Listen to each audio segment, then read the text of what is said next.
Imagine waking up every day already tired. The alarm rings not to start your day, but to remind you of your obligations. Deadlines, rent, commutes, notifications.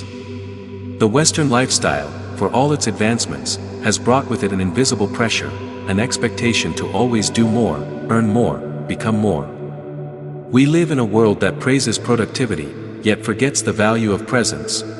In this race, many lose themselves. Stress, burnout, anxiety, and dissatisfaction have become part of the normal, adult experience. But what if there was another way to live, not by escaping responsibilities, but by changing the way we carry them? This is where Zen enters, not as a religion, but as a philosophy of attention, simplicity, and clarity. Zen doesn't promise instant peace or magical solutions.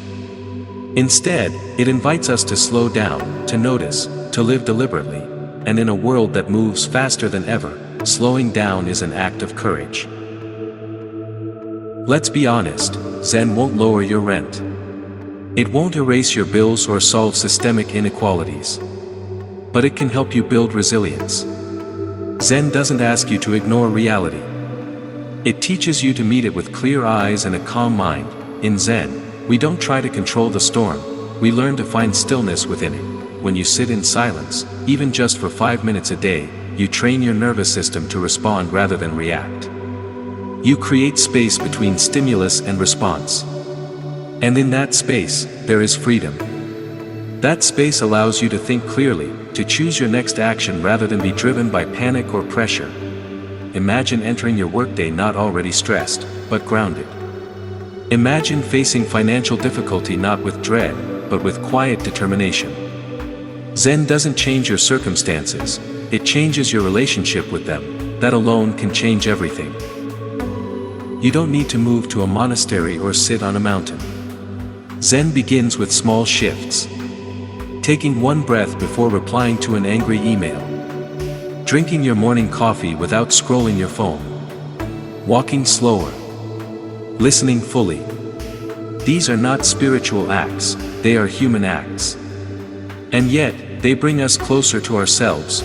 In Zen, there is a phrase, when walking, just walk. When eating, just eat. It sounds simple, even trivial. But think of how rarely we do this. Our minds are always elsewhere, caught between what we regret and what we fear. Zen teaches presence. And presence gives power. When you live more present, time feels different. You may still work long hours, face challenges, but you carry them differently. You suffer less, not because the load is lighter, but because you are stronger, more centered, more real. Zen is not a system to believe in. It's a way to return to what matters. In the Western world, success is often measured by accumulation, money, possessions, titles. But Zen offers a different kind of wealth, inner peace, clarity, and enoughness. Imagine feeling that what you have, who you are, and what you've done, is enough. That you are not in a constant race to prove your value. That you can simply be, without shame, without pressure, without needing to outperform everyone else. Zen success is about depth, not height.